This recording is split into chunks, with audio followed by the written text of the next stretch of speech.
সম্মানিত সুধী আসসালামু আলাইকুম। আমি শাহাদাত হোসাইন শামীম আইনের গল্প চ্যানেলের পক্ষ থেকে আপনাদের সবাইকে জানাচ্ছি আন্তরিক শুভেচ্ছা এবং অভিনন্দন।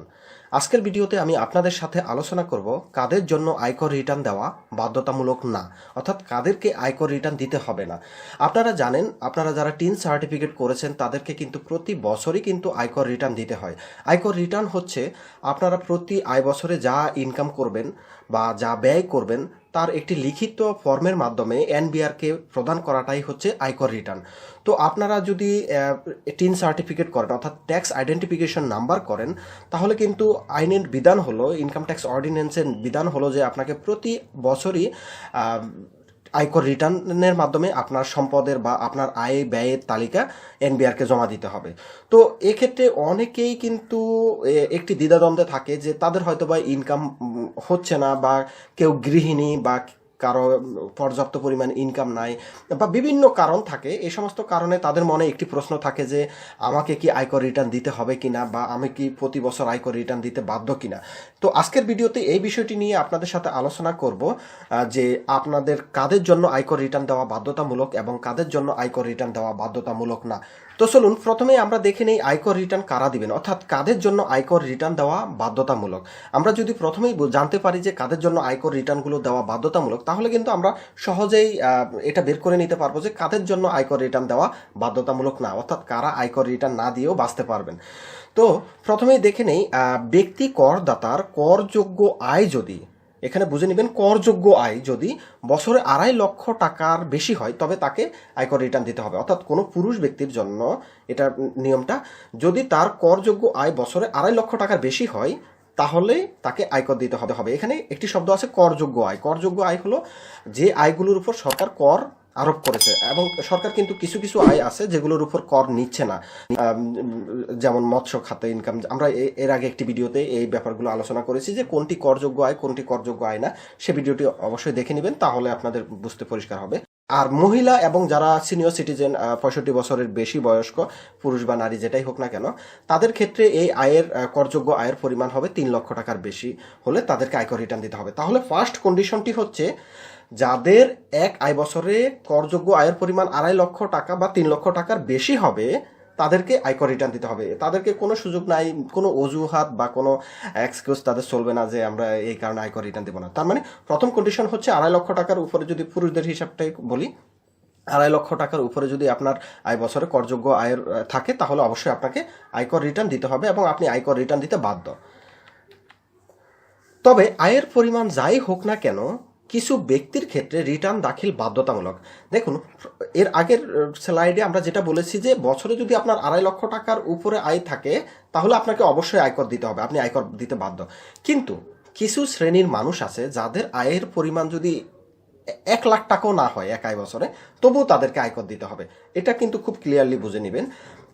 প্রথম বিধানটি ছিল বছরে যদি আপনার আয়ের পরিমাণ, এটা সর্বসাধারণের জন্য, বছরে 2.5 লক্ষ টাকার উপরে যদি আয় থাকে তাহলে আপনাকে আয়কর রিটার্ন দিতে হবে। কিন্তু এক্ষেত্রে কিছু শ্রেণীর ব্যক্তিদেরকে নির্দেশ করে দিয়েছে যে আপনাদের আয় যদি 1 টাকাও না থাকে তবুও আপনাদের আয়কর রিটার্ন দিতে হবে। তো চলুন আমরা দেখে নিই কাদের তালিকায় এখানে দেওয়া হয়েছে। প্রথমটি দেখা যাচ্ছে যে যদি আয় বছরে করদাতার মোট করযোগ্য আয় কর সীমা অতিক্রম করে তবে তাকে আয়কর রিটার্ন দিতে হবে। এটা প্রথম স্লাইডটাকে রেফারেন্স হিসাবে দেওয়া হয়েছে যে বছরে যদি করযোগ্য আয়ের পরিমাণ 2.5 লক্ষ টাকার উপর বা নারীদের ক্ষেত্রে 3 লক্ষ টাকার উপরে অতিক্রম করে তবে আপনাকে অবশ্যই আয়কর রিটার্ন দিতে হবে।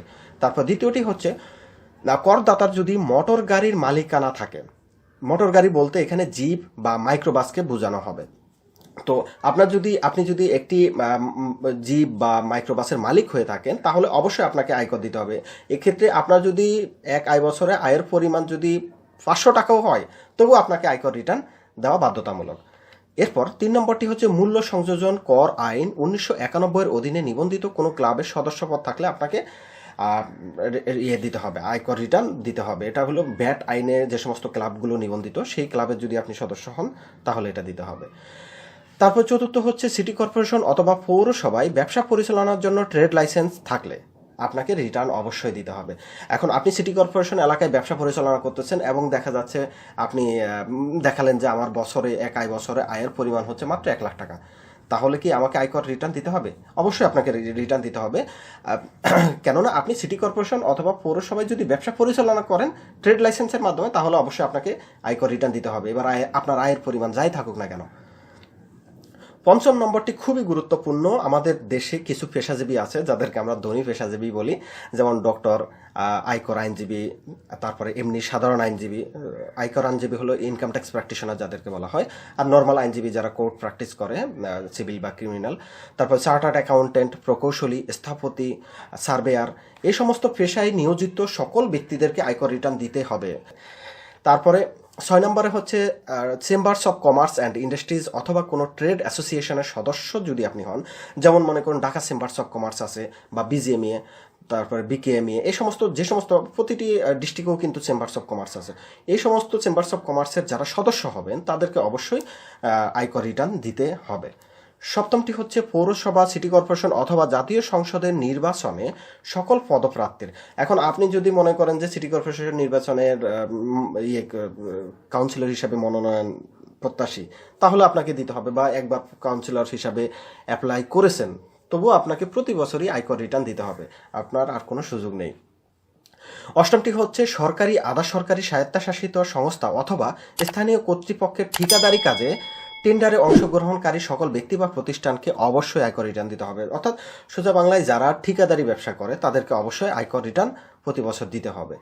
9 নম্বর হচ্ছে সরকারি, স্বায়ত্তশাসিত বা বেসরকারি চাকুরিরতদের মূল বেতন অর্থাৎ বেসিক যদি 16,000 টাকা বা তার বেশি হয়, তাহলে অবশ্যই তাদেরকে আয়কর রিটার্ন দিতে হবে।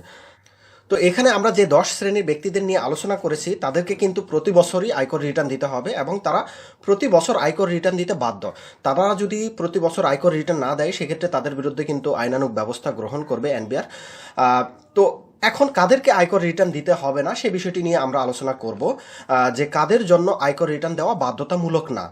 তো এখানে দেখুন, উপরে 10 শ্রেণীর লোক বাদ দিয়ে বাকি ব্যক্তিদের, অর্থাৎ প্রথম এই 10 শ্রেণী বাদ দেওয়ার পর বাকি যে ব্যক্তিরা আছে তাদের এক আয় বছরে মোট করযোগ্য আয়ের পরিমাণ যদি কর সীমা, অর্থাৎ কর সীমা বলতে ওই যে 2.5 লক্ষ টাকা বা নারীদের ক্ষেত্রে 3 লক্ষ টাকা অতিক্রম না করে, সেক্ষেত্রে প্রথম 3 বছর ধারাবাহিকভাবে তাদেরকে জিরো রিটার্ন দিতে হবে, এবং চতুর্থ বছর থেকে তারা আর আয়কর রিটার্ন দিতে বাধ্য না। এবার আমি এই বিষয়টি আপনাদেরকে পরিষ্কারভাবে বুঝিয়ে বলছি। প্রথম তো গেল 10 শ্রেণীর লোক, তাদেরকে অবশ্যই আয়কর রিটার্ন দিতে হবে।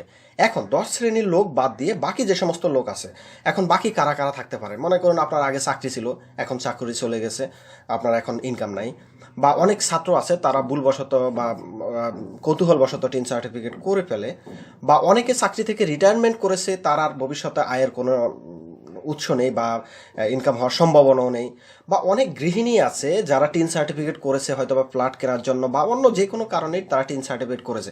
এমন অনেক ব্যক্তি আছে যারা কোনো কারণ ছাড়াই টিন সার্টিফিকেট করেছে, তাদের জন্যই এই বিধানটি, যে তারা যদি দেখে যে তাদের এক আয় বছরে তাদের আয়ের পরিমাণ পুরুষদের ক্ষেত্রে 2.5 লক্ষ টাকা, নারীর ক্ষেত্রে যদি 3 লক্ষ টাকা অতিক্রম না করে, অর্থাৎ এক আয় বছরে তাদের আয় যদি এই আয়ের সীমা অতিক্রম না করে, সেক্ষেত্রে তাদের জন্য নিয়ম হলো প্রথম 3 বছর আপনাদেরকে আয়কর রিটার্ন দিতে হবে জিরো রিটার্ন হিসাবে। প্রথম 3 বছর ধারাবাহিকভাবে আয়কর রিটার্ন দিতে হবে, ধারাবাহিকভাবে। এক্ষেত্রে কিন্তু গ্যাপ দেওয়া যাবে না। অর্থাৎ মনে করুন 2019-এ দিলাম, 2020-এ দিলাম, 2021-এ দিলাম, এই 3 বছর আমি জিরো রিটার্ন হিসাবে দিব, জিরো, অর্থাৎ আমার কোনো আয় নেই। আয় থাকলেও সেটা কর সীমা অতিক্রম করেনি, অর্থাৎ 2.5 লক্ষ টাকা বা নারীদের ক্ষেত্রে 3 লক্ষ টাকা অতিক্রম করেনি। সেক্ষেত্রে চতুর্থ বছর থেকে, অর্থাৎ তারপরের বছর, অর্থাৎ 2022 সাল থেকে আমাকে আর আয়কর রিটার্ন দিতে হবে না, বা আমাকে আয়কর রিটার্ন দেওয়া বাধ্যতামূলক না। এক্ষেত্রে আমি বাধ্যতামূলক না বলতে, আপনি যদি মনে করেন যে হ্যাঁ আমি আয়কর রিটার্ন সারা জীবনই দেবো, সেক্ষেত্রে আপনি দিতে পারেন, তবে আপনাকে সরকার বাধ্য করবে না, রাষ্ট্র বাধ্য করবে না আপনাকে আয়কর রিটার্ন দেওয়ার জন্য। সুতরাং আপনারা কিন্তু পরিষ্কার হয়েছেন যে কাদের জন্য আয়কর রিটার্ন দেওয়া বাধ্যতামূলক না, আর কাদের জন্য আয়কর রিটার্ন দেওয়া বাধ্যতামূলক।